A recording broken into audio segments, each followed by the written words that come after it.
What's going on, everybody? Welcome back to another episode of Quality Time with Uncle Drew. And once again, we are joined by a great guest, a former college teammate of mine, a good friend, a coach, a person who's doing great things at the University of Oregon currently, where he's back for a third time.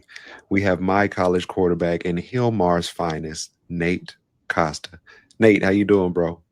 I'm doing great, Drew. Obviously, having the opportunity to spend some time with you means a lot to me. We talked about this before we started recording, but fortunate enough to get a couple of invites per year to join some podcasts here and there. And I definitely don't accept all those invites, but when I got the invite from you, it was a no-brainer to say yes. And I'm really excited to spend some quality time with you.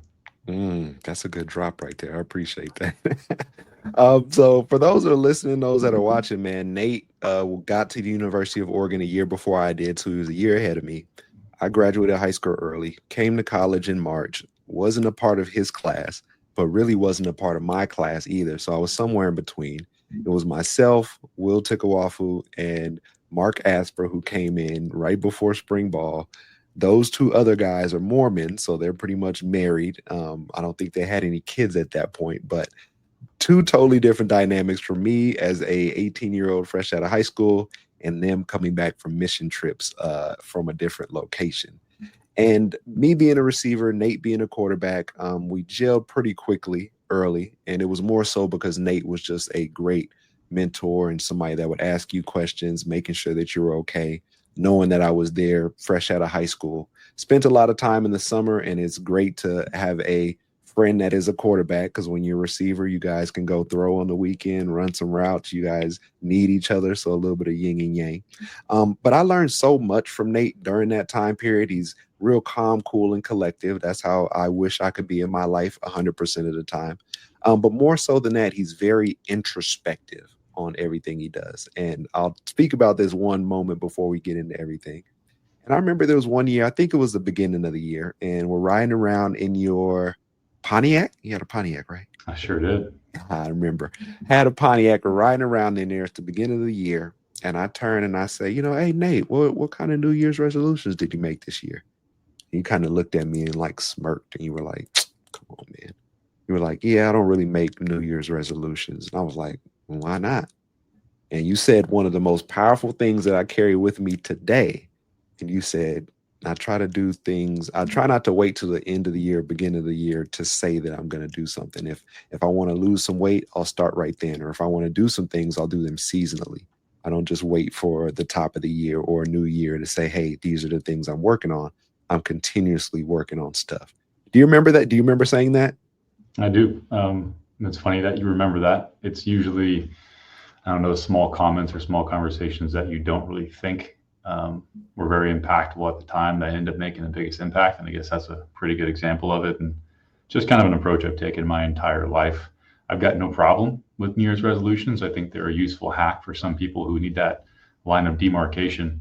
I've just never really been into that approach. Doesn't mean that I'm perfect and that I do things right year round. I certainly don't. I've got my share of flaws that I'm constantly working on, but I just more like the approach of every day is a new day.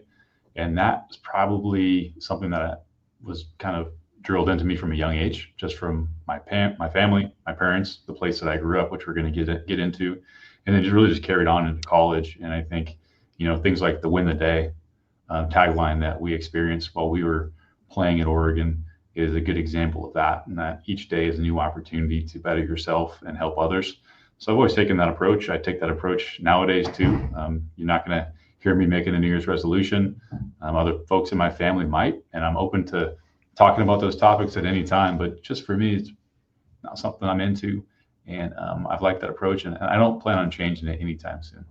Mm, see, that's just Nate being Nate right there. He just thinks a little differently, just operates a little differently, and it's a way to get me to look at what can I do better? How can I be better as a person? What's the next thing that I can do to kind of just help my development and progression and growth as a young man? And so we'll just get right into it though. So Nate, like I said, he was my college quarterback, but Nate comes from the small town of Hilmar. He's a three-sport athlete coming out of high school. What was it like growing up in small town Hilmar, California? Incredible experience, to be honest with you. having kind of moved around this country of ours a few times and having lived in small towns, college towns like Eugene that we're currently in, and even big cities like Los Angeles, I've kind of run the gamut and I've gotten the full spectrum on things. And each place has its own pros and cons. But for me to have the opportunity to be honestly to win the lottery, to grow up and live in a place like Hilmar, um, it defined who I am today and who I kind of continue to be in my life and really set me on the right trajectory. And Hilmar's not a perfect place. It probably has, I think, 3 stoplights. They do have a McDonald's. It's about 5,000 people. And I think the last ratio I heard of the cow to human ratio was like 10-1. So you can imagine what it typically smells like, especially on a hot summer day in the valley. But it's a really blue collar town.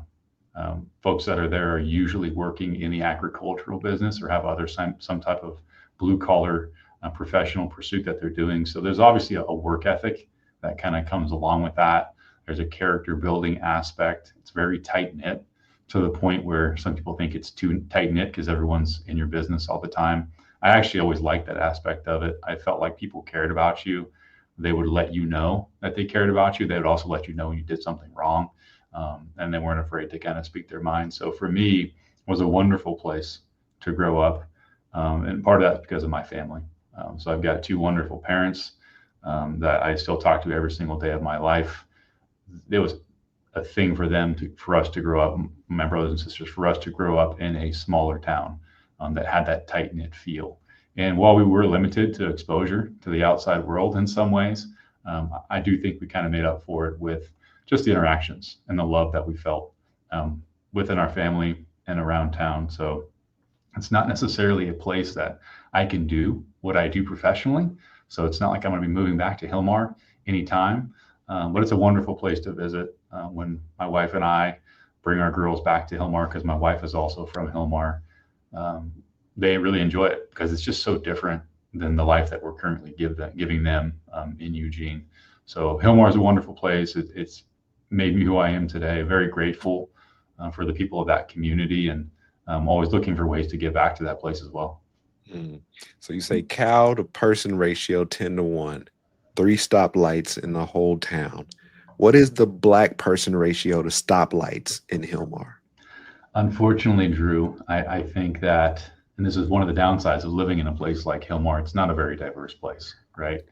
Now, there are ways to mitigate that. Obviously, we're only an hour and a half, 2 hours away from Oakland and San Francisco, only 4 hours away from Los Angeles. So some of the bigger metropolitan areas that have better ethnic diversity, we would get those exposures growing up, but not on a daily basis. And I think that was one of the downsides of living there. So that's a roundabout way of saying that there were no African American individuals in Hilmar. I should have answered that directly, but I mean, that was really the case. And we had, a few families that would move in from time to time, but they didn't seem to stay along for very long, and maybe they just didn't feel comfortable there, to be honest with you. I don't really know what the exact answer is there, but that's definitely a downside of being in a place like Hilmar, is you just don't have the access to that ethnic diversity that I think we all need. Yeah, no, I just had to ask. It was funny. I was thinking, and you think about a small town like that, 3 stoplights, agricultural type town, and I know that you can take a joke. So you're like, oh, let me explain this the politically Right. correct way by saying there are none, but which is Nate at his finest. And so you Yeah. go from the small town of Hilmar, and where were you choosing from to go to college before you chose the University of Oregon? Yeah. I wasn't as highly recruited as you were, that's for sure. I didn't have, my pick of the entire nation to go to, but I ended up with some solid choices. I believe I ended up with 5 full ride offers. So I had Oregon, obviously.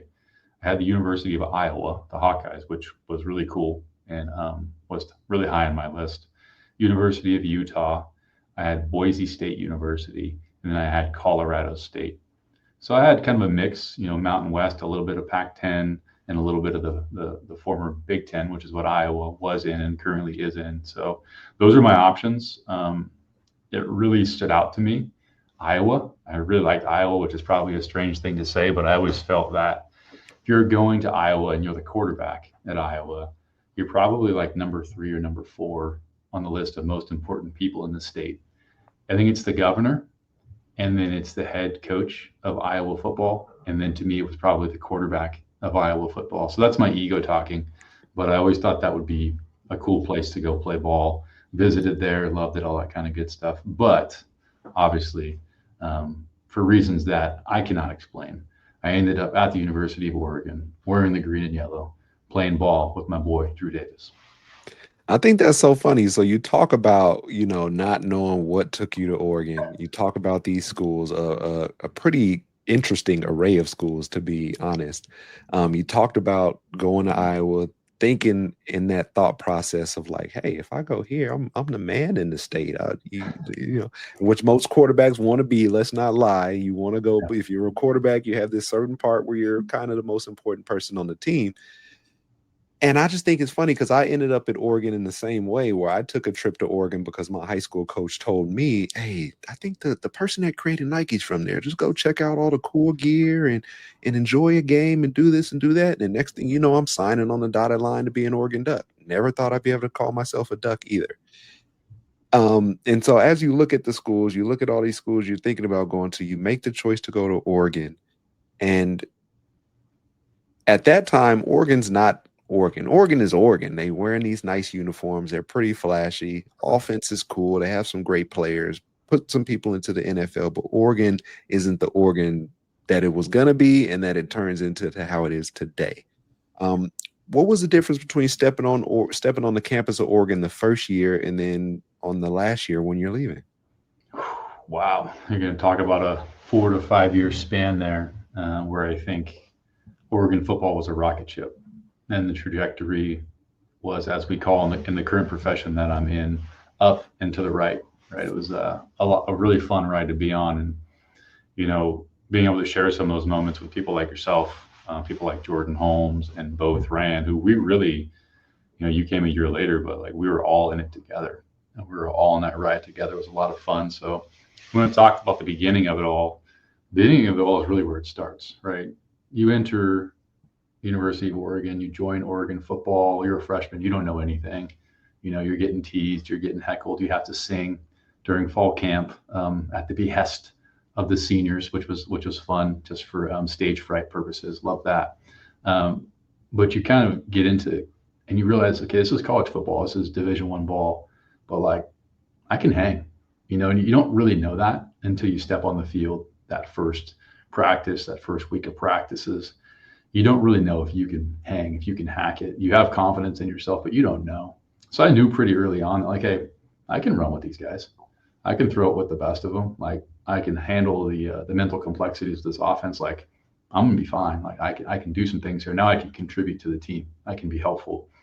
And those first couple of teams that we were on, super talented teams. I mean, the talent was really always there. I mean, you had a lot of premier players, and I had the opportunity to learn from a couple of veteran quarterbacks that really defined my early days at Oregon.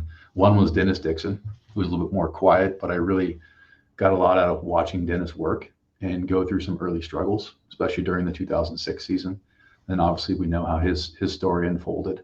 And there was also Brady Leaf. So Brady Leaf was someone who was my host for my recruiting visit, and a small town guy from Montana. So there were some parallels there. And obviously he had learned a lot from his older brother Ryan's story, his experience at Washington State, going into the NFL, as everyone knows there. So I learned a ton from Brady about the mental side of the game, self-confidence, making sure you're putting in time to study the playbook, watch film. You have a process for watching film. So I got like an accelerated course from those two older quarterbacks that was just luck. I just kind of fell in. I stayed quiet. I asked questions, and they, for some reason, I don't know why, decided to take me under their wing. And I was super fortunate for that. And obviously that season, 2006, culminated with probably one of the ugliest games in Oregon football history. And it's embarrassing to talk about it, but it's also important to talk about it because it was key to growth, not just personally, but for Oregon football in general. And that was the Las Vegas Bowl. So we go down to Las Vegas, we play BYU. We wear some really ugly uniforms with these ugly yellow helmets that had like these like ghost flames cooked into them. I mean, not everything can be perfect. Not everything can be a hit. And we just got trounced by BYU. It was cold. Oregon, we didn't want to be there. BYU wanted to be there, and they made us pay for it. So that was a great lesson to learn about, hey, if you don't bring it on this stage, you will get flat out embarrassed in front of the entire country. And that's exactly what happened. I think it was a good wake-up call for the entire program. And then obviously, 2007 was an upward trajectory. Chip Kelly comes in, so I got to be a part of his interview process, and he was head and shoulders the guy for the job. Great pick by Mike Bellotti to bring him in as our coordinator. And that was another talented team that was on an upward trajectory. Obviously, injuries derailed that. Injuries to a lot of key players, including Dennis, including myself. And obviously, Drew, that's when you came in and you had an immediate impact. So I honestly would love to get your thoughts, because you're a true freshman, 2007. You talked about being an early enrollee, and you kind of glossed over it, but you talked about you, Mark Asper, and Will Tukuafu. What you all three have in common is that you all three played in the NFL for an extended period of time. I mean, how about that for an early enrollee roster? So I don't have to talk all day. I'd love to get your thoughts on this 2007 season, and then we can hop over to the rest of my career.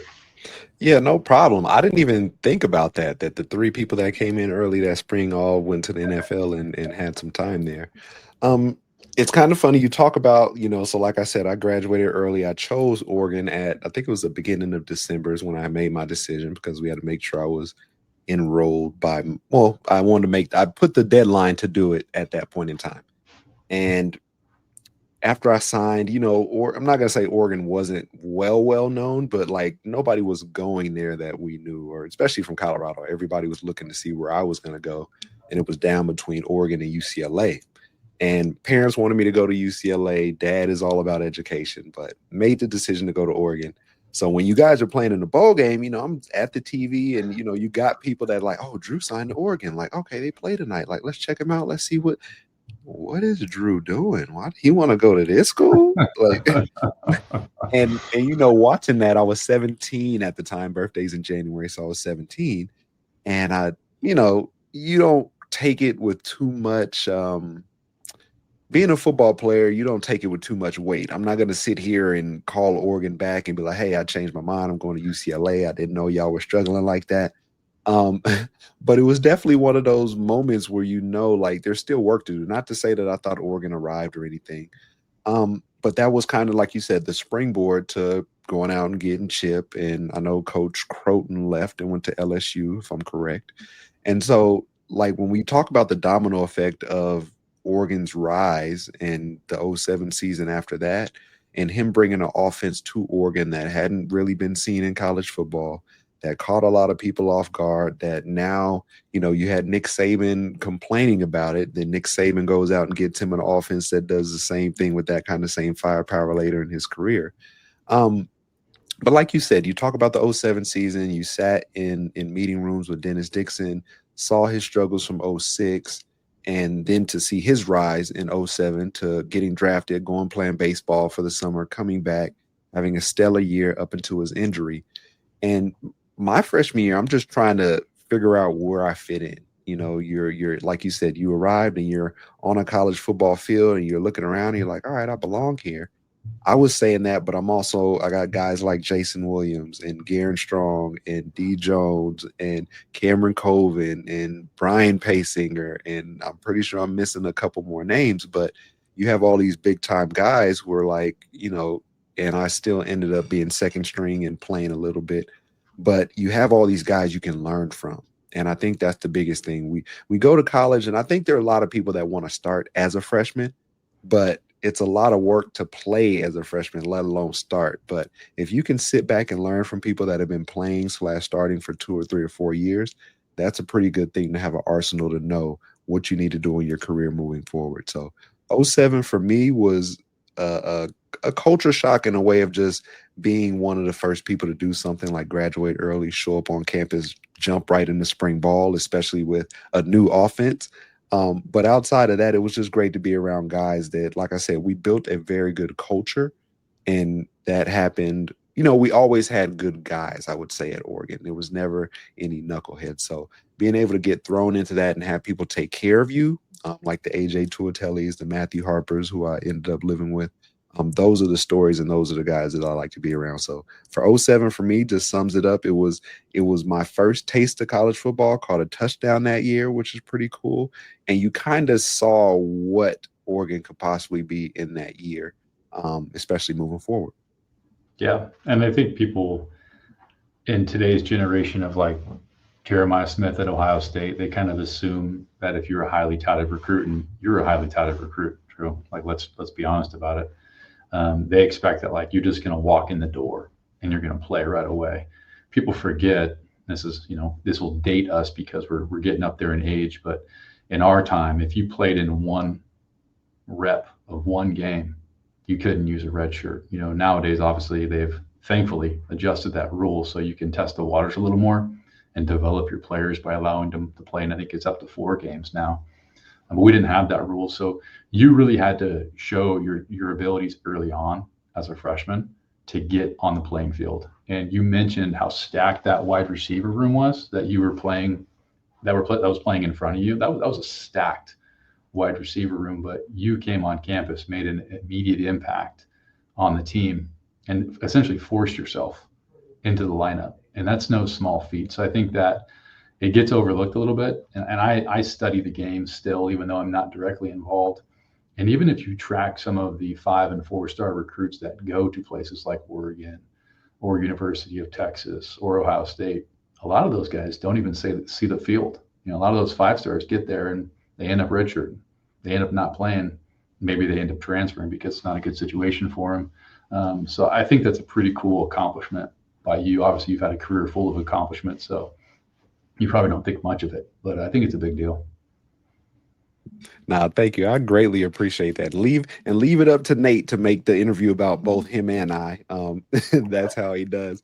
But it's really, I like it because it's more of a conversation. But just looking at that, like we have different perspectives based upon, in a way, of what time you came in and what you saw it leading up to. You were also the quarterback, so some of your closest friends or closest people on the team were your offensive linemen as well. And you even talked about it just now. You had an injury. You experienced an injury early in your career.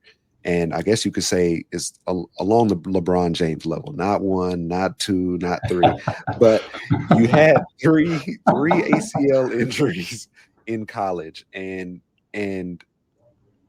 injuries are never easy. ACLs are year-ending injuries outside of that. But I remember there's one year you were slated to start, and we tore it in. It was it fall camp? Mm-hmm. And you tore ACL in fall camp.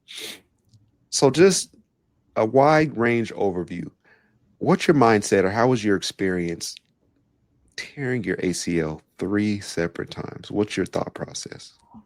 Yeah, I mean, obviously, extremely challenging. The pain, like the actual physical pain, and this as good as anyone, Drew, since you've had an ACL tear and an ACL surgery, so the physical pain it's uncomfortable, but it's definitely bearable. As football players, we're used to dealing with levels of physical pain. I think the challenge with any type of major season-ending injury, which an ACL usually is actually the mental challenge. It's the mental struggle that you go through as an athlete, where you had something in front of you, and nothing's ever guaranteed, but you felt good about your chances, right?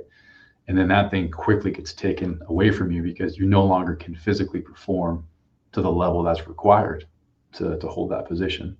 And you mentioned, 2008 season, going into that season, had a great off season, felt good about that roster of talent going into it. I was, quote unquote, slated to be the starting quarterback for that team, and I had a good fall camp. I remember sitting down with Chip like a couple of days before I actually had the injury, and he's like, if we're playing tomorrow, like you're the starting quarterback, you're going to be the guy.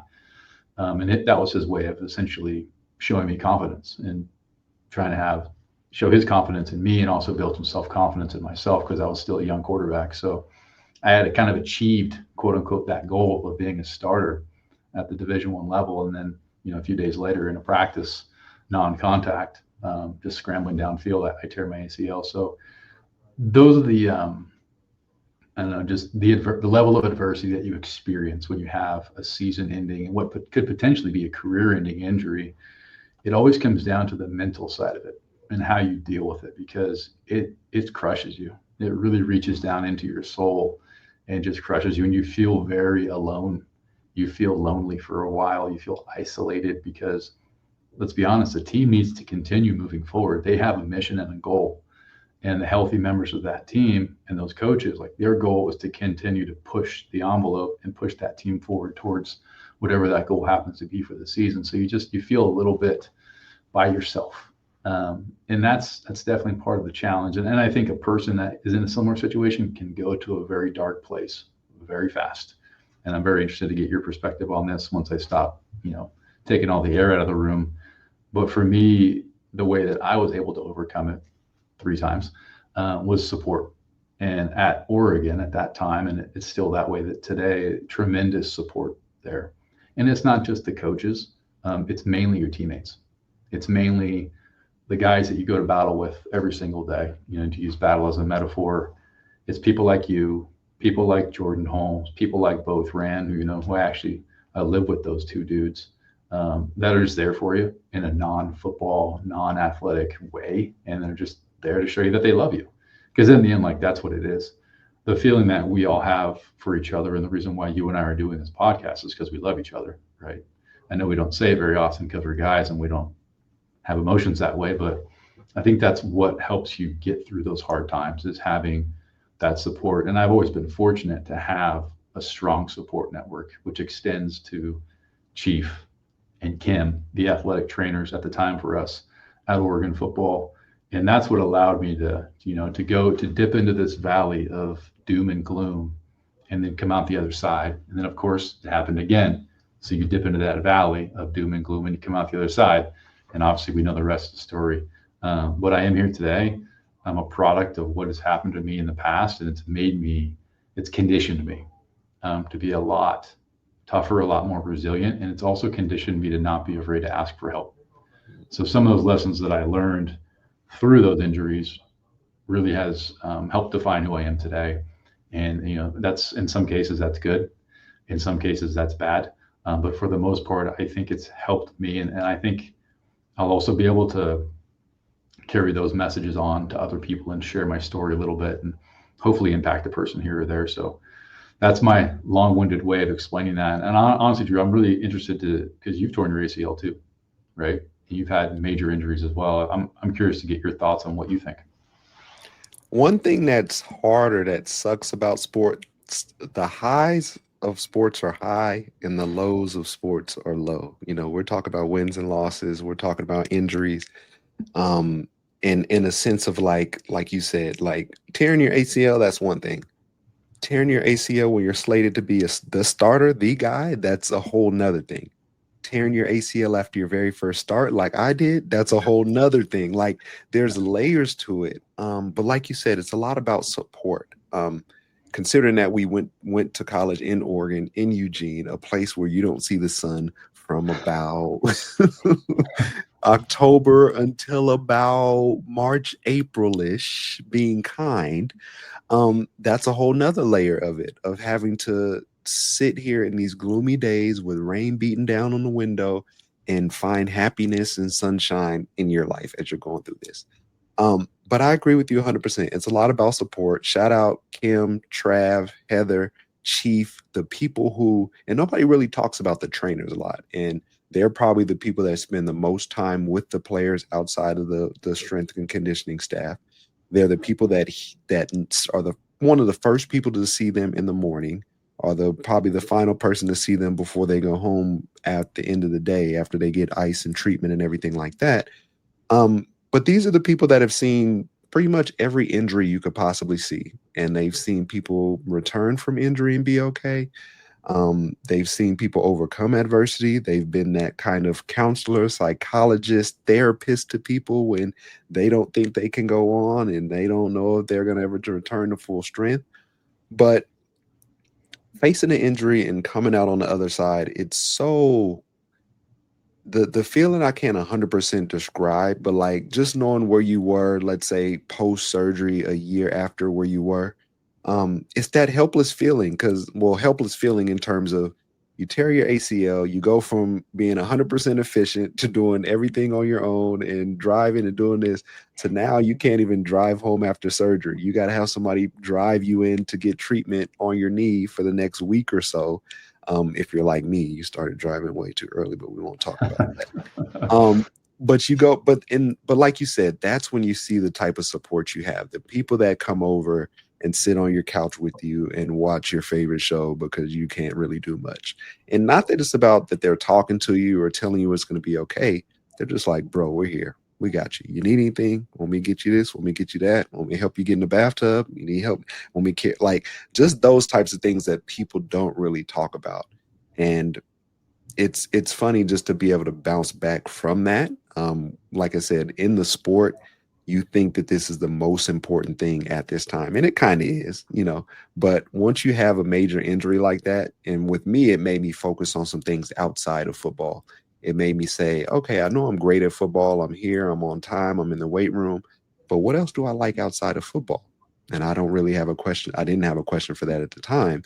And so then I started really pouring into myself more and figuring out what I liked outside of football. So for me, my injury, and like you said, I'm a person that I'm not going to necessarily tell you how I feel. And by the way, love you too. I think men are getting better at saying I love you. I think since COVID, there's been a lot more I love yous and hugs and stuff like that. So let's keep that going. I'm working on that. I love you, Drew. I love you. But that, and I think everybody can relate to that. Your life changes. Your whole life changes in terms of you were with this team and you guys went everywhere together and you had to be there at the same time as them, to trainers telling you, hey, make sure just come in an hour later after everything starts. That's when everybody will be in meetings and we can work on you. And then you get out of there before everybody comes back to practice. And speaking about this, because this is funny and I have to bring it up. I know what's coming. I already know what's coming. we were ACL buddies. So in 08, you tore yours at that fall or whatever it was. I tore mine in, I want to say October, November, my very first start.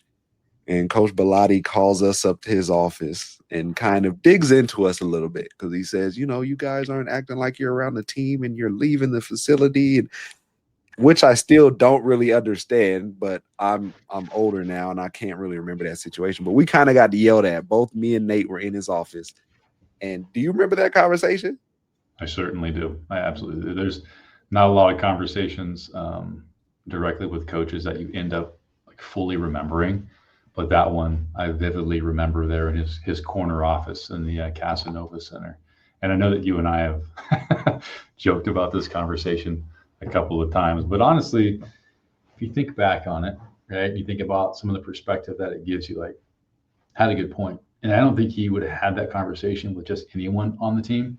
I think that Mike, not knowing what his long-term plan was coaching career-wise, he kind of knew he was towards the end of his time, but he probably thought, and he looked at you and he looked at me, he's like, hey, like, these guys have a chance to do something here at Oregon. They're early on in their careers and they've got the whole world in front of them, and this could be an inflection point. And I think he was trying to make a point, and he wasn't trying to make a point to the team. He was trying to make a point to us specifically about staying connected to that team and that core unit. And it comes back to what you mentioned and what I mentioned about that support system. I think he knew that we needed that support system around us to get the most out of us, but he also saw what the future could look like for us. And he probably wanted us to continue to be ingratiated in the culture of the team. And probably was a hard pill to swallow at the time because, I'm probably 20, you're maybe 19 or maybe close to that. And at that point in life, like, no one can tell you nothing. You're always right. You don't have a fully developed frontal lobe, so your decision making is not great. Let's be honest. But in retrospect, like, I think it was a great gift for Mike to have that conversation with us. It was. I agree. Looking back on it, and that's, if you can't take something out of every conversation or interaction, whether if it's good or bad, If you just walk away saying this person is 100% wrong, I don't know what the heck they talking about. Self-awareness is sexy. Self-awareness is a good thing. We're always, as football players, you always have coaches telling you what you can get better at. But if you ever have a coach that say, "Hey, man, everything's perfect. Don't change anything. You're great. You're gonna be a great player for the rest of your life," you should stop playing sports at that point because it's not going to go that way. But considering we went up there and had this meeting with Coach Bellotti and had to really think about it, like you said, you take away from that don't disconnect from this team. And I think also that I think they saw some young leadership in there too, where it's like other people are looking at us for cues. And so leaving so ACLs, couple ACL injuries for you. You bounce back from adversity. You missed the chance on being a starter, pretty much for the rest of your career, but you are a very great backup. You're a person that the team, your fan favorite, you're a team favorite. Everybody loves Nate. You tear your ACL again senior year, but you do something outstanding. You hope that we can play as long as we do, and maybe you might just be able to play the last game. Talk a little bit about that. Yeah, obviously a lot of ups and downs in the career. Never was a full season starter. Got to start one game at UCLA, which was a lot of fun. We ended up getting a win down there in the Rose Bowl. Memory I'll never forget. Obviously had a small roles here and there as a backup, contributed on special teams. So just honestly, I was just finding a way to help the team. And that was something that was baked into me from a young age. It's just, maybe you're going to be the guy, maybe you're not going to be the guy, but it doesn't matter. Football's a team game. Best team wins, not the best individual. So I just wanted to find a way to contribute. And I think I did that for the most part in my career. Sometimes that was on the field. Sometimes it was even off the field. You and I are great examples of that. Senior year, 2010, I think it's the best football team, best team that I've ever been a part of. And I was a player, so I didn't have the coach's perspective yet. We'll probably get into that later. But if you think about the individuals that we had on the team, it was a talented roster. There ended up being quite a few NFL players that were underclassmen. But in that senior class, there was only one player that was drafted into the NFL. That was Casey Matthews. And obviously, you go free agent, you stick around in the league for a long time, which is great. But we didn't have a lot of talent on the team that NFL scouts were salivating at yet. And what we accomplished as a team, to have an undefeated regular season, to win the league title, and to play for a national championship, which is something that Oregon's only done twice in its entire history, just incredible. So it was an incredible team to be a part of. And you knew it came down to the sum of the parts, right? That's what it was all about. It was all about the culture we had built over time together. And I ended up tearing my ACL towards the end of that 2010 season versus Washington. It was completely my fault. I dropped the PAT snap, tried to make a play happen. I should have caught the snap, number one. And number two, I probably should have thrown the ball away a little earlier. But hey, that's either here nor there. Can't live in the past. But it happened early on enough, and I had enough experience, unfortunately, with recovering from ACL injuries that I knew that if we had the type of season that I thought we were going to have, we would probably end up playing late December, early January. And we thought we were going to play for a national championship that season. We had that goal at the beginning of the year, and we were well on our ways to accomplishing that. So I was like, if I can focus on get surgery immediately, focus on my rehab, get enough range of motion and mobility back, like I might be able to get back on the field for our final game of the season. I might be able to do it. And I wanted to at least have a goal that I could push forwards. And obviously we'll get to it. I never actually accomplished that goal. I never got the opportunity to go on the field for the national championship, but I was dressed out and I was in a good enough physical position to where if there was an opportunity to go out there and hold a PAT, I could have done it. And that was part of the plan. We just never actually fully formed that plan, unfortunately. But having that goal in front of me, I think is really what helped my recovery, is because it gave me something to work towards. It wasn't like end of the season, into my career, because I'm not going to be an NFL guy. What do I do now? Do I go home and drink a 6-pack of beer every day and just call it good? No, it gave me something to work for and to strive towards, and it kept me involved with the team, right? It kept me in the rehab room with Kim and Chief. It kept me in position meetings, because I needed to be locked into the game plan in case there was something I could be involved in.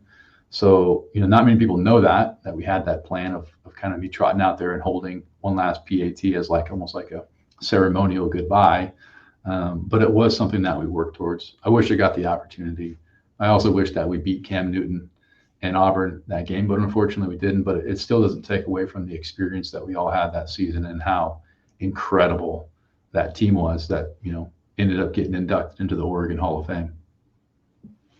Believe you me, I wanted to beat Cam Newton as well. And anytime I see Cam Newton today, I grind my teeth and I'm like, oh, we almost had it. But you're right. We had a very special team. And I think it was also just crazy that you had this plan to just go out there and hold one PAT. I'm like, yeah, we're gonna score a touchdown. Nate, you be out there holding. And the first touchdown we had, what do we went for two? Yeah. Jackson Rice ended up converting the 2-point attempt, and obviously, on a 4-month healed ACL, like I'm not going to go out there and do a 2-point conversion. But he did a great job, and we never really got the opportunity for that just traditional PAT. But it would have been a lot of fun. And either way, I mean, what an incredible team, an incredible experience. And like I look back on that team and I just think of all the life lessons we learned leading up to that. And during that season, some of the adversity that, the 2009 team faced, some of those issues, the issues that we faced in the summer leading up to the 2010 season. If the summer before the 2010 season, you said that Oregon was going to play for a national championship, nobody would have believed you. They would have looked at our roster of talent. They would have looked at some of the off the field issues that we had, and they would have said, there is no way this is going to happen. Fortunately for us, I don't think Twitter existed at that time. So we didn't listen to the outside noise.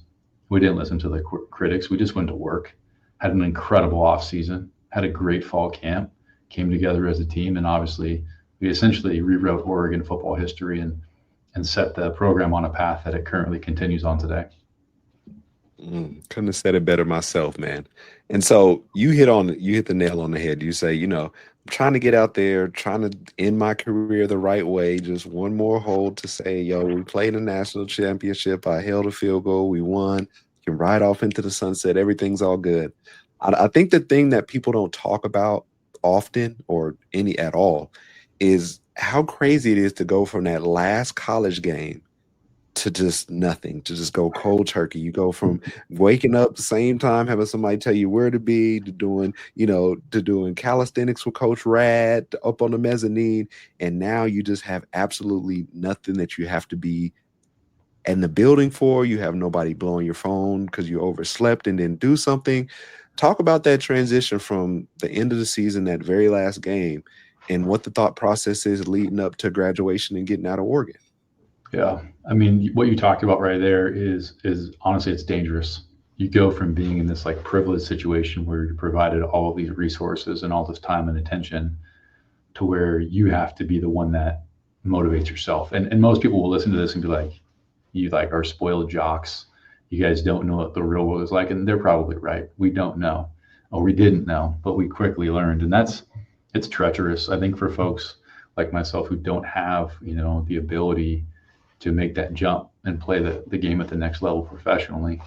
It really can be demotivating because we all enter college football thinking that we're going to play in the NFL. You quickly, if you're smart and you have self-awareness, you realize what your opportunity looks like. And for a person like myself, I knew that opportunity was not going to be there. So you have some time to prepare yourself, but it hits you like a ton of bricks. And the biggest thing is the time management, the scheduling. Your entire life from probably when you're 8 years old, you've had a schedule that you've always been on. It's school, it's athletics, it's homework, it's whatever it is, and that's gone. And you are floating in the abyss by yourself. But I think the thing that I was fortunate to have is I've always been attracted to structure. And this goes back to Howard White. I'm not sure if he's still with Jordan Brand, but he came and he talked to us. I think it was before the 2010 season. And he talked about habits, discipline, and structure. And the reason why those three things are important to me is not because Howard said it. It's just because it's just part of who I am.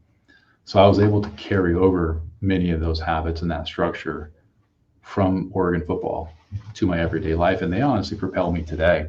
After that 2010 season ends, I still stayed up on my workouts, and obviously I was choosing to go into a career field where being physically fit would be advantageous and honestly would keep you safe. So there was a motivation to do it there, but I just feel like there is an important piece of having a set wake up time, having a set go to bed time, and I'm going to sound like an old man, but it's just how I approach things. And I honestly, I carried over a lot of what Coach Rad taught us in the weight room and on the conditioning field. I don't do pillar three, and that's an Oregon football inside joke. I don't do pillar three every day, but I do a lot. I did a lot of the Coach Rad stuff, even when I was done playing. And I do a lot of that stuff today. I know it's really fun to say, but like I don't mess around without doing a dynamic warm up. And I think it's critical to physical fitness and longevity. So I was able to carry over some of those lessons, but I have to be honest, like there are days where it was really hard. And I can think back of like, okay, my alarm said wake up at 6:30. I look at that thing like, nah, I'm not waking up at 6:30 because I don't have to. But then I would always feel really guilty. I always felt bad that I did not uphold that standard that I wanted myself to follow. So fortunately, I was able to, have more positive days than negative days. And I came out the other side, somewhat of a fully formed adult male. So very happy that I got to experience that and kind of be by myself in that way and just figure it out by myself, because that's what life many times comes down to, is those moments when you're by yourself, no one's looking, got to do the right thing. You don't always do, but as long as you do the right thing more times than you don't, you'll be okay. Yeah. Shout out to Howard White, who is, I want to say either the president or vice president of the Jordan brand. You'll see him in The Last Dance, being next to Michael in a couple of the clips. Shout out to Mandy, his daughter ran track at the University of Oregon. He came and talked to us, and the thing I took away from that, he asked us about, like you said, habits, discipline, and structure. And one of the things he talked about, he said, "What is the first thing you guys do when you wake up?" And some people are like, "Oh, I grab my phone, I hit the alarm clock, I brush my teeth or whatever." And he said, the first thing you need to do when you wake up in the morning is make your bed. He said, you pretty much set the tone for what the day is going to be like. So you've already accomplished something before you even get out of the house. And I was like, man, that's powerful. And so since then, that's the first thing I do when I wake up. Not at a hotel, because, that's when you're on vacation and chilling and stuff. But when I'm at home, I get up and I make that bed, and it's made when I come back. So anybody that's watching or listening out there, make your bed every day. Like that's the first thing you can do to get going on the right foot to accomplish something before you even head out the door.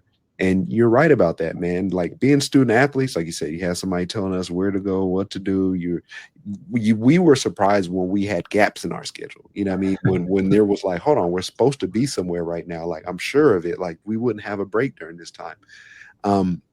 But keeping that in your life, and it's helped you be the man you are today, just because, like you said, that's what your total makeup is habits, discipline, and structure.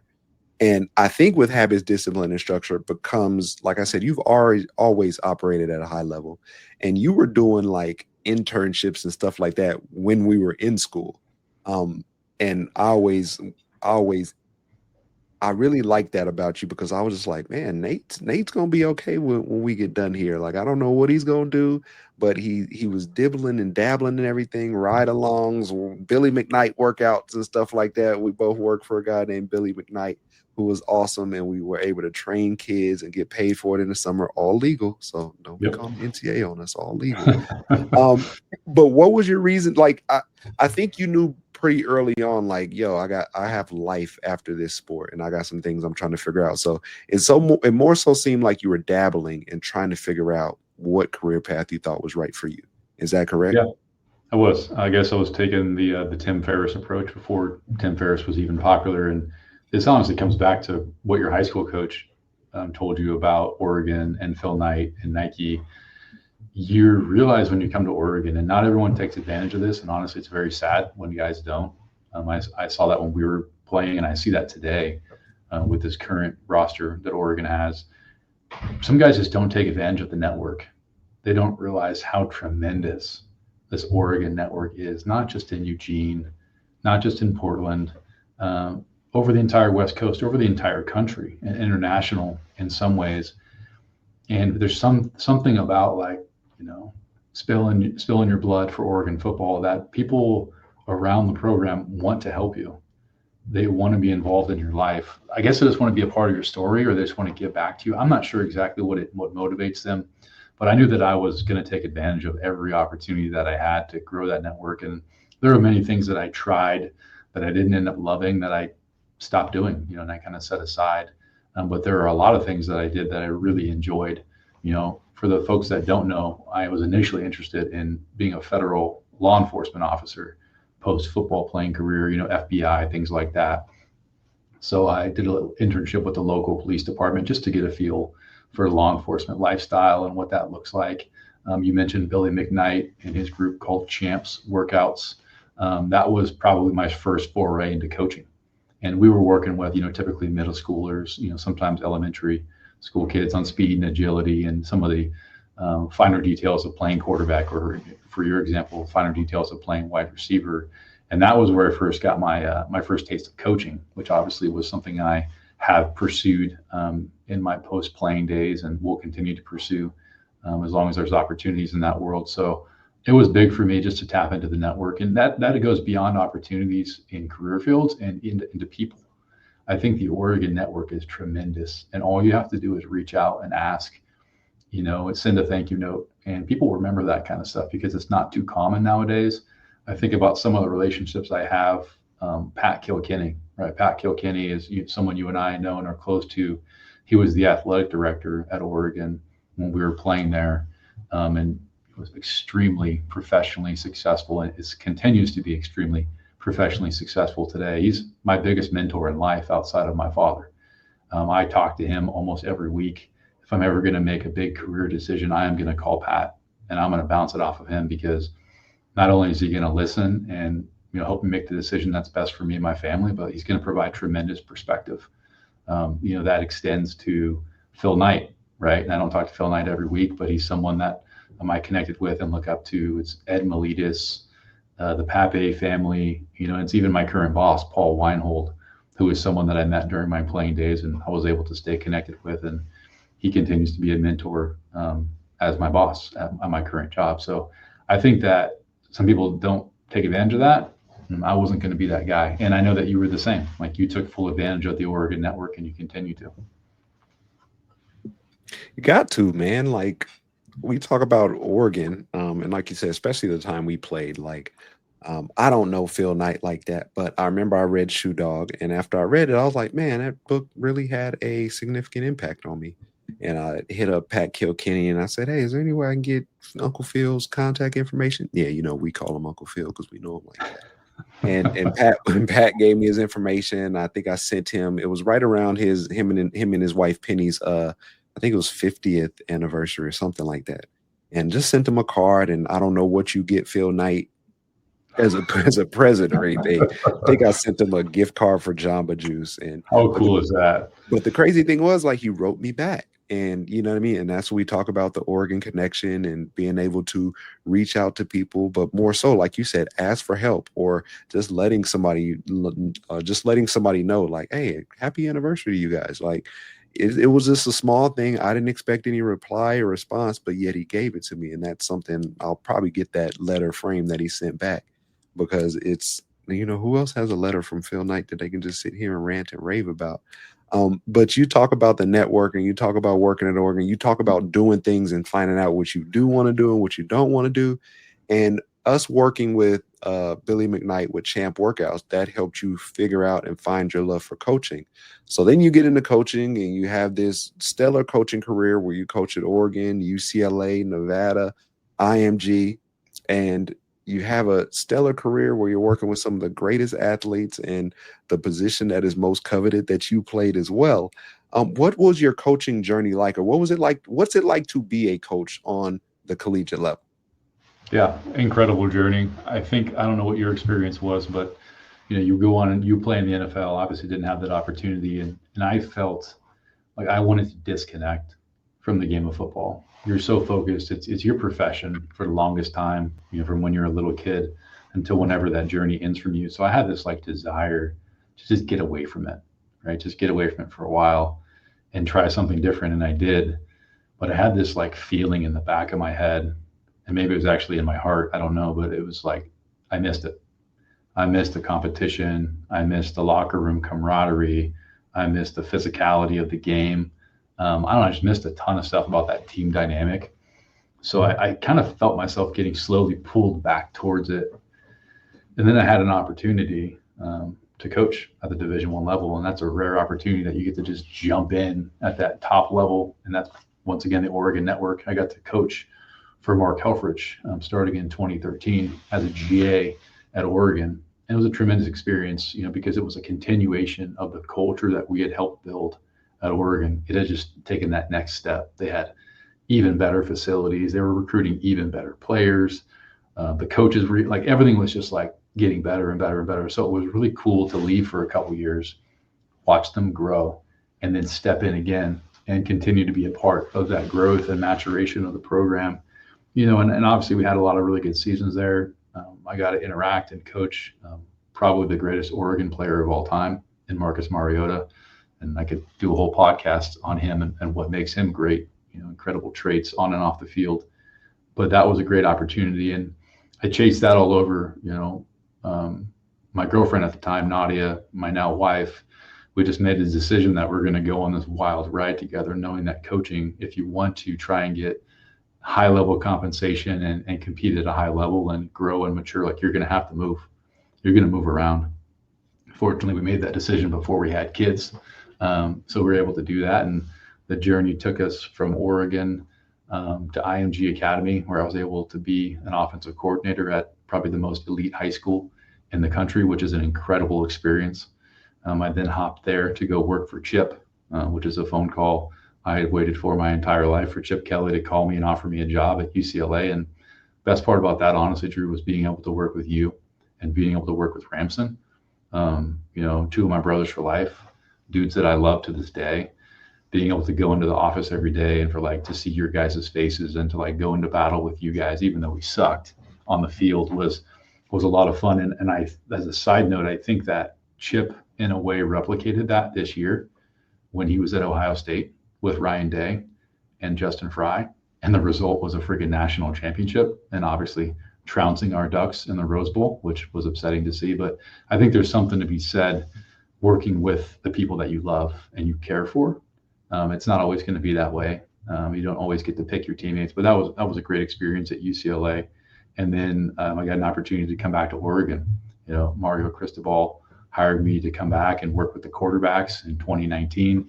And the way luck happens, like I also ran into an incredible Oregon quarterback by the name of Justin Herbert, who's still making waves and has potential to be an NFL Hall of Fame level player. So I was honestly just fortunate to be along on the journey with these incredible players and these incredible teams. And then we had some good years there. Mario leaves to Miami. Some of the coaches on that staff at Oregon get promoted. One gets a job. Ken Wilson gets the head coaching job at Nevada. I'm like the first phone call he makes, which was an incredible honor for me. And he says, "Hey, I want you to coach my quarterbacks." And I was just blown away. Like, wow, this is incredible. We had Maddie at that time. Maddie was young. We had another baby on the way. So got one kid on this earth and one kid about to join us on this earth. So you have to really look deeply and have some like deep conversations with your wife. Like, is this what we want to do? Do we want to commit ourselves to moving around the country and pulling our girls out of school every 3 or 4 years and all that kind of stuff as we climb the ladder? And we did it. We made that jump. We went to Nevada. We enjoyed it. Once again, maybe I'm not that good of a football coach because we weren't very good on the field, but I really enjoyed the time that I had at Nevada, spending time with my own quarterback room, recruiting my own quarterbacks to the specification that I wanted them at, not the physical specifications that someone thinks they should be at, but understanding the complexities of the game and the mental capacities that a quarterback must have, and being able to recruit to those specific mental capacities. And obviously I wasn't at Nevada long enough to really see that experiment play out long enough, but it was a tremendous journey. So you put it all together, it's about a decade in coaching. And while I'm not directly coaching today for my current profession, I actually do a lot of non-football related coaching on a daily basis. And I don't think coaching will ever leave me. I think it's something that is a passion of mine. I really enjoy it. Am I always going to be wearing a logo and actually affiliated with a team in the fall? No, that's not always going to be the case, but I coach every single day. Right now, I coach my 5 and 3-year-old a lot. You hit it. You hit the nail on the head, man. And I laughed at this because this was going to be the next question, but you even answered it. Like coaching at the beginning when you first get in and you don't have anything tying you down. It's just you and Nadia, so you can take jobs and you know what the demands are for being a college coach or high school coach or a coach in general. Then you have one kid and it's like, okay, well, she's young, we're not really tied down to anything. And then you have another one. And so now you have to start making decisions, not just for you and not just for one other person, but now a whole family of 4. And like you said, with coaching, you're going to move around because you're either getting promoted or fired in the sense of what we know that is what with football in general is really hard to be successful. And if when you are successful, you get rewarded, and that usually means a better job, more pay, interesting or better location. And so it's interesting to just hear you talk about it where getting into coaching, like this might be, we're gonna go see some places. This is gonna be really different for us. But then at a certain point being like, all right, well, we got a couple kids now. Now we kind of might have to slow down on exactly what this is for us.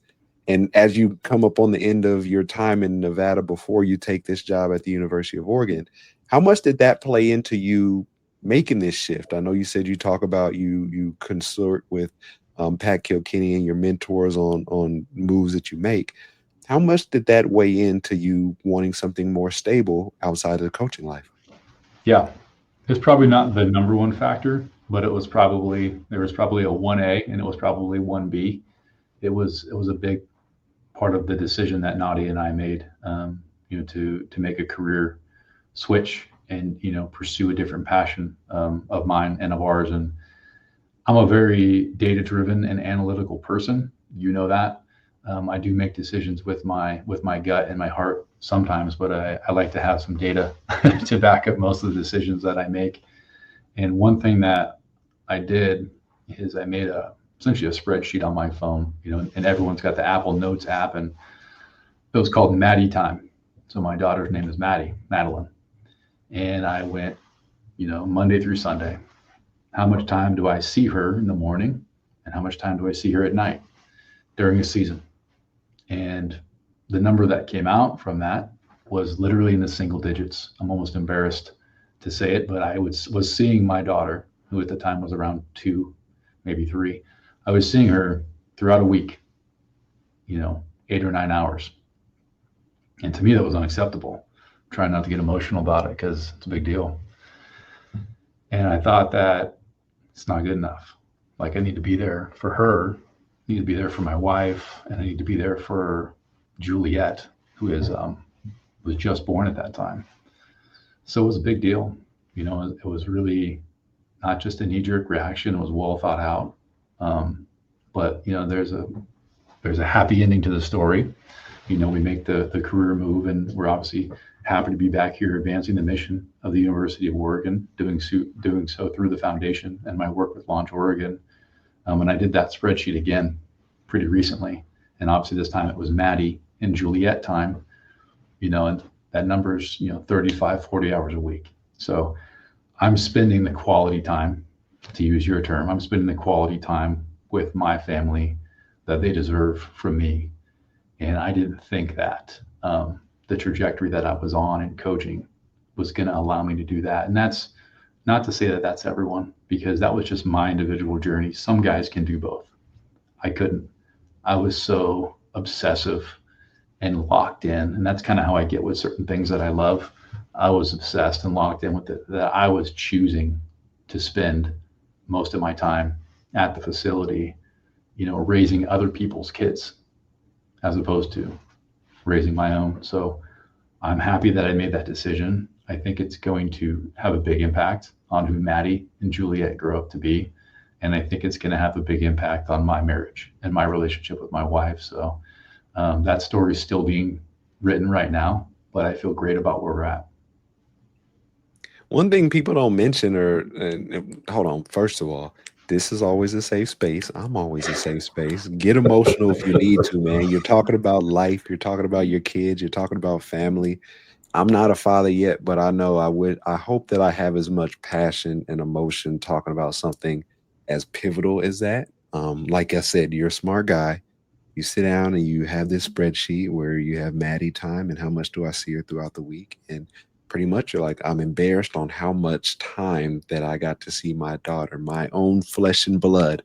And that's important, man, because I know there are a lot of people out there going through that same thing just in life in general with their career, not even a football coach. But for you to notice that and for you to really look at that and to take that into account, and let it be something that is high on your list to be very important and very close to your heart. I think that takes a real man and a real person to be able to change that and to go from single digits to upwards to 40 hours a week. Well, it shows other people out there that being a parent is a full-time job. Um, but outside of that, man, thank you for sharing because those are the things that we don't hear from coaches often. And in a couple ways we don't hear from them, but mostly because they know that this is what the job entails. And I know a lot of people, whether if it's not the kids don't sign up for it, but the wife essentially does, who's one of the people that sacrifices the most by being the person that spends a lot more time with the kids, that is bringing them to the facility to sneak some time in to be around daddy in the office. So those are the types of stories and the types of things we don't hear. So thank you for being vulnerable, talking about that and telling us about that and really taking us inside those years of you coaching. And like you said, you're helping raise other people's kids. You're helping raise these 18 to 23 or 24 or now 30-year olds, with how much time they get in college. But you're really helping them grow into men before they leave that college campus. And not just teaching them football plays, not just letting them know why this is cover four and why should we hit this and go this way, but more so like keeping them accountable and giving them someone to be accountable to. Like you said a very good thing. You said, I'm not only choosing my quarterback based on the measurables I think they should have, I'm being able to hand select the guys that I really want, that I know have these skills and have the will to be able to help us win some games and also throw some touchdowns at the end of the day. So, Nate, once again, man, there's a couple more questions I want to get to you because I really want to do these. But outside, I appreciate your time. I appreciate your candidness. Um, when we talk about high performing, because we've always been student athletes, we've been athletes, now we're in careers doing a lot of the same things of being high performing. What does the phrase high performing mean to you? I love this question. I love the question because it's open ended. I don't know if I'm going to be able to answer it to your satisfaction. And I'm definitely going to ask you what your definition of high performance is once I talk for the next 5 minutes and wax poetic. But to me, the thing about high performance is that not everybody is capable of high performance. I think there's a lot of walks of life where your best effort, doing your best, is all that people can ask of you. And I, for the most part, ascribe to that same philosophy. It's about reaching your personal ceiling. I think that's really important. But to me, high performance is always going to be measured against something else, some other standard. Sometimes it's an internal standard, but oftentimes it's an external standard. And we know that from our early careers as athletes. And we know that now in the business world where we operate, in that there is a certain percentile of people that are considered high performers. And the reason why they're considered high performers is because they're committed to their craft, right? Which is really important. And they also probably have some type of innate gift that they've been given, whether you're religious or not, that it's a God-given ability that some folks have, right? You obviously have that in spades. You have it from an athletic standpoint. You have it from an intelligence standpoint. You have it from an emotional intelligence standpoint. Like, you just have some God-given gifts that allow you to even have an opportunity to become a top performer. And it's that commitment to the craft. It's the work ethic. It's showing up day in and day out. That's really what lends itself to someone becoming a high performer. And that's the great thing about the term, is it's so broad. High performance can be in any walk of life. It's whatever you've chosen to do on that specific day, or maybe even committed your life to, that you give direct attention to and you apply your skill set to, that can be your high performance. For some people, that's, being the best quarterback or the best receiver in the country. For other people in the world that I'm in now, it's being the best investor that you possibly can be the person who can sort through the deals and find the best teams with the best ideas that have the best opportunity to return investment dollars to the fund. And then in other walks of life, it's as simple as the person who you're working with to make your coffee in the morning. Like, are they like the best barista in all of Eugene who can make you the best mocha or the best frappuccino? And that's what I love about it, is like, what is your individual mission in life and how are you working towards high performance? And it's so rare, Drew. It's such a rare quality that people have the ability to do it, the God-given ability. They apply themselves with the work ethic and also have the opportunity, because sometimes opportunity gets in the way. But to me, high performance is extremely rare. It's a top 5, top 10 percentile type of thing. Not everyone's going to accomplish it in their life. And that's honestly why I love it. I love things in life that are rare and that not everyone can achieve. So now I'd like for you to tell me what your definition of high performance is. Man, you kind of ran up on my stuff with the last little bit that you said, but it's important because I think when people hear high performing, they think about the athletes, they think about the entertainers, they think about the actors. I think about those guys or those people. But I also think about the people in walks of life that are high performing in places that many people just overlook. I think the fry cook at McDonald's is high performing when he's doing the lunchtime rush and there's 30 cars in the drive through and these fries ain't gonna cook themselves. And that's just one example. But like you said, it's a person that operates at a high level based upon the stress and the challenge that they're up against. And I think we look at sports and athletes like that because we see the people that it's a tie game and you need a defensive stop and then you need the offense or somebody to go down and score a bucket. Or you see this play that needs to be made at the goal line on, 4th and inches, but, there's somebody that hops over the pile and tackles a person in the backfield. Like, we see those, and those are the things that stick out on a bigger stage, I guess you could say. But just knowing that athletes, like, we've seen that play tens of hundreds of times. We've had to make that play in practice. We've watched that on film this many times, and we've been running this, this 2-minute drill to go down and get a touchdown since April, or no, not April, since August. And here we are on November 26th, and this is the time that we need to make it happen. So high performing are people that show up in high stress situations and are able to get the best out of themselves while also getting the best out of others. And so that'll be my definition of just a high performing individual. Somebody that, I guess you can call it flow state a little bit, but somebody that makes the hard or difficult look, I'm not going to say easy, looks very manageable, I would say. Well, speaking of that, you just made that answer look easy. I'm gonna steal your definition. So my definition, I'm gonna put it in a box and I'm gonna throw it away. And I'm just going to steal your definition and use it going forward because that was really well said. So I appreciate that, man. Like I said, man, we always learning from each other. And that's one thing I've appreciated and respected about you. And I appreciate your time today, man. I always loft it and throw it up to my guests for any last words as we head out of here. Yeah. Gratitude, to be honest with you. Just very thankful to have the opportunity to speak with you. I know we've been playing text and phone tag back and forth. We probably don't talk to each other as much as we should or could, but we just did like an hour and a half together. And I have a feeling throughout the rest of my day, like it's going to carry me forward, and I'll be in a really positive and good mood just because getting able to share some airtime with you. Really excited about the journey that you're on and for making me a part of it. I've watched some of the content that you put out with Coach Heiberger, who's at IMG now, which is fun to see that connection. And I think what you're building is great. Like, there is a need in the market for content like you're creating.